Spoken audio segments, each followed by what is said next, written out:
মিলাদের আয়োজন না? খালু গরু গোস্ত কত করে আনলেন? 600 টাকা কেজি। গরু গোস্ত 600 টাকা কেজি। আর অনেকেই আমাকে বলছিলেন যে বড় খালা কই আপনার। আসসালামু আলাইকুম, শুভ সকাল। কেমন আছেন সবাই? আশা করি সবাই ভালো আছেন, সুস্থ আছেন। আলহামদুলিল্লাহ ভালো আছি, সুস্থ আছি। সকাল সকাল আপনাদের সাথে যুক্ত হয়ে গেলাম। আপনারা যারা সাবস্ক্রাইব করেন নাই অবশ্যই সাবস্ক্রাইব করে দিবেন। এই চ্যানেলটাতে হচ্ছে কৃষির ভিত্তিক ভিডিও দেওয়ার চিন্তা ভাবনা করবো। মাঝে মধ্যে দুই একটা এলোমেলো হতে পারে, কিন্তু অধিকাংশ ভিডিও থাকবে আপনাদের ক্ষেত খামার কৃষিকাজ নিয়ে, গ্রামের কৃষি নিয়ে, অথবা শহরে যেখানে যাই কৃষি নিয়েই থাকবে আর কি। এলার আগ্রহ তো যাই হোক, এই যে সকাল সকাল আপনাদের একটা দৃশ্য দেখাই, সেটা হচ্ছে যে আলু লাগানোর মানে 5 দিনই হয় নাই, 5-7 দিন হয় নাই, তাতে দেখেন আলু গাছ হয়ে গেছে অলরেডি। তো মাটির কি গুণ, হ্যাঁ, আল্লাহ এমনভাবে তৈরি করছে মাটিকে, আল্লাহ রহমতে, মানে বীজ দেওয়া মাত্রই দেখেন 5-7 দিনের ভিতরে কি সুন্দর হয়ে গেছে। আর বেশি না, আর 15 দিন গেলেই এই এলাকা সবুজে সবুজ হয়ে যাবে, সুন্দর। কারো যদি এইরকম এই সময় কিন্তু আলুর মৌসুম চলতেছে, আপনারা আলু লাগাতে পারেন, পেঁয়াজ লাগাতে পারেন, রসুন লাগাতে পারেন, এইরকম আর কি। কত সুন্দর। এই যে পাশে হচ্ছে রসুন লাগাইছে, ওই যে পেঁয়াজ গুলো হয়েছে মোটামুটি।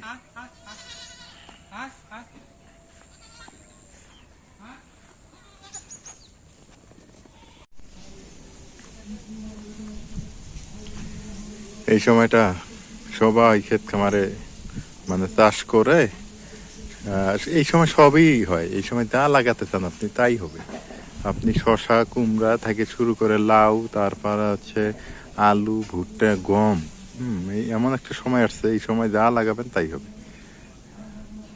তো দেখেই সামনে যাই, সামনে আপনাদের সাথে একটু শেয়ার করি। নদীর পাড়ে তো অনেকদিন থেকে যাওয়া হয় না, ওই মাথাটাতে দেখি কি অবস্থা। আমাদের এই রাস্তাটা অনেক সুন্দর, সবাই আপনারা প্রশংসা করেন।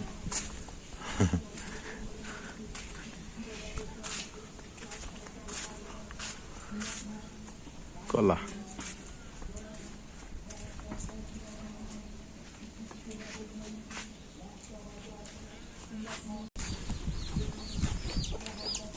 গ্রামে থাকবেন আর এইভাবে ছাগল লালন পালন করবেন না, তা হবে না।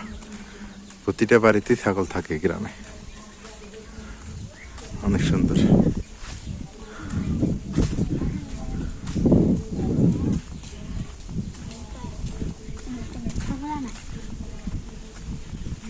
গ্রামে মানুষ অনেক ব্যস্ত, কিন্তু আসলে এরা হিসেব করে না যে কৃষিকাজে লাভ না ক্ষতি। এরা কিন্তু কৃষিকাজ করবেই, লাভ ক্ষতি হিসেব করবে না। মানে ক্ষেত খামার লাগাতেই হবে। এটাকে কি বলেন, আমরা খেরের পালা বলি, কেউ বলে খেরের গাদা।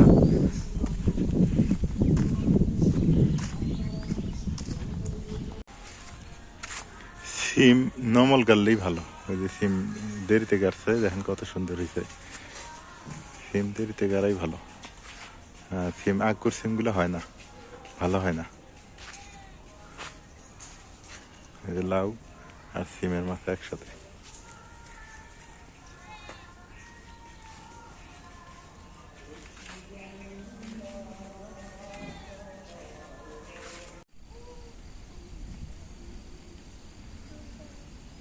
এই তো ক্ষেত খামারের মধ্যে রোদ রোদ আসছে, আর রোদে ধান শুকাবে এখন। এই যে কত সুন্দর। এই সময়টা রোদের খুবই চাহিদা, মানে রোদের যে এত দাম, আমি এই সময়টা রোদের খুব দাম না, মানে রোদ দেখলেই সবাই এটা শুকাতে দেয়, ওইটা শুকাতে দেয়। দেখেন কত সুন্দর চারদিকে। অবশ্যই ভিটামিন ডির দরকার, বর্তমানে রোদ হলো ভিটামিন ডি, অনেক সুন্দর।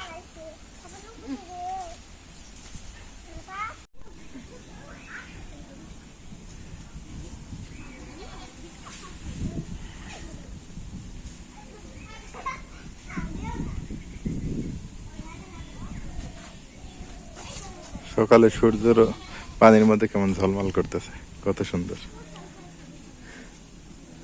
অনেক সুন্দর। এটা একটা খাল, এখানে মাছ তো থাকে, অল টাইম মাছ আছে, মানে ধরা যায় আর কি মাছটা মোটামুটি। গ্রামে যার ধান আছে তার গরু মানে পালাটা খুব সুবিধা, কারণ ধানের খড় থাকে, সেই খড় দিয়ে হচ্ছে যে গাভী পালন করতে হয়। আবার বকনা মানে আপনার হচ্ছে যে ষাঁড় গরুগুলো পালন করা কিন্তু খুব মানে হচ্ছে ব্যয়বহুল, কষ্ট। আর এই গাভী পালন করা খুব সহজ, কারণ হচ্ছে এই খ্যার হলেই গাভী পালন করা যাবে, এবং তার পেট থেকে এই যে দেখেন বকনা হয়েছে, বাছুর যেটাকে আমরা বলি, গরুর বাছুর। এই যে কত সুন্দর, এই যে বকনা বাছুর, এই যে বাছুর হয়ে গেছে। তো এখন মনে করেন যে লাভের মধ্যে হচ্ছে লাভ ওইটাই, বাছুরটাই হলো লাভ। হ্যাঁ, বাছুরটাই হলো লাভ। কত সুন্দর বাছুরটা দেখতে। গত পরশু দিন হয়েছে এটা, এটা আমাদের না, যে পাশের বাড়ি শহীদুলদের, শহীদুলের বউ ওয়াইফ যে বলি আমি, তাদের। অনেক সুন্দর। এই যে এরকম খেয়ার থাকতে হবে, মানে খেয়ার বলতে খড়, ধান লাগা, ধানের যে খড়গুলো, এই আটিগুলো, সেগুলো দিয়ে হচ্ছে এই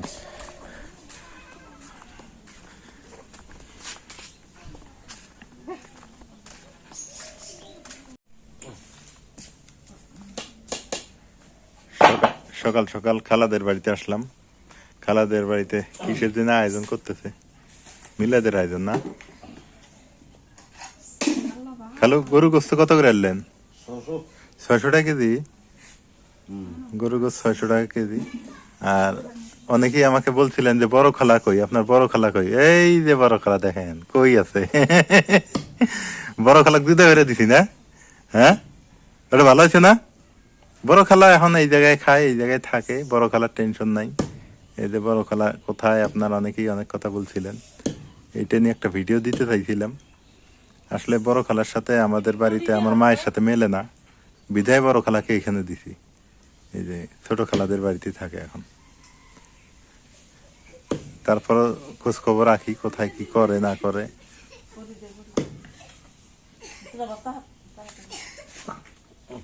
খিদে লাগছে আমার, তো তাড়াতাড়ি করো।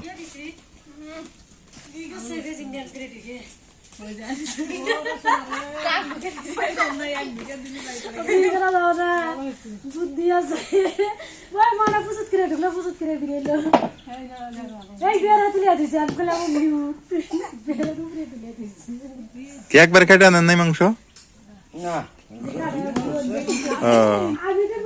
আলাদা করে কেটে নিতেছেন, নেন। এই যে নাজবিন আছে এখানে কাজের মধ্যে, এই যে কাজ করতেছে আজকে।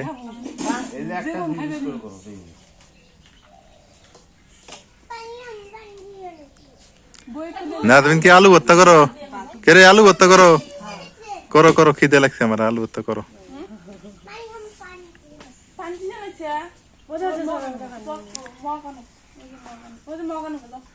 আজকে খালাদের বাড়িতে মিলাতে হবে, তো আগে এই দিন সকাল সকালই চলে আসছি। খাওয়া দাওয়া বাদ, বাড়িতে থেকে খাওয়া দাওয়া বাদ। হ্যাঁ,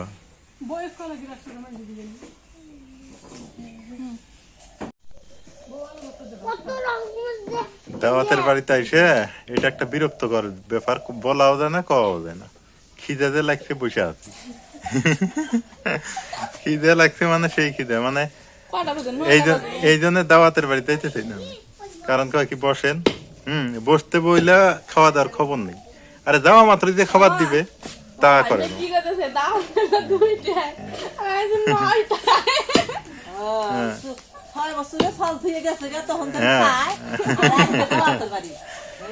এখন কথা হলো যে খিদে লাগছে, খাওয়া লাগবে, আলু ভর্তা হইতেছে রেডি, তাড়াতাড়ি।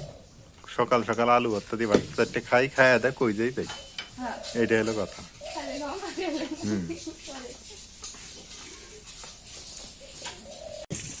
অবশেষে আলু ভর্তা আর ভাত পেয়ে গেছি। এই যে আলু ভর্তা দিয়ে ভাত খাই, সকাল সকাল তো যা পামো তাই লাভ। বিসমিল্লাহ। দাওয়াত বাড়ি সকালবেলা ঘুম থেকে উঠে আসলে যা হয়, হ্যাঁ, ওই আলু ভর্তাই খাওয়া যায়। তাও আলহামদুলিল্লাহ। আলহামদুলিল্লাহ। আজকে আমাদের বাড়িতে রান্না বাড়া নাই, টোটালি রান্না বান্না করবো না, আজকে রাত পর্যন্ত চলবে এখানে। সত্যি আজকে আর কোনো রান্না বান্না হবে না। যাক, সকাল সকাল ভালো লাগলো। সবাই ভালো থাকেন, সাবস্ক্রাইব করে দিন। আল্লাহ হাফেজ।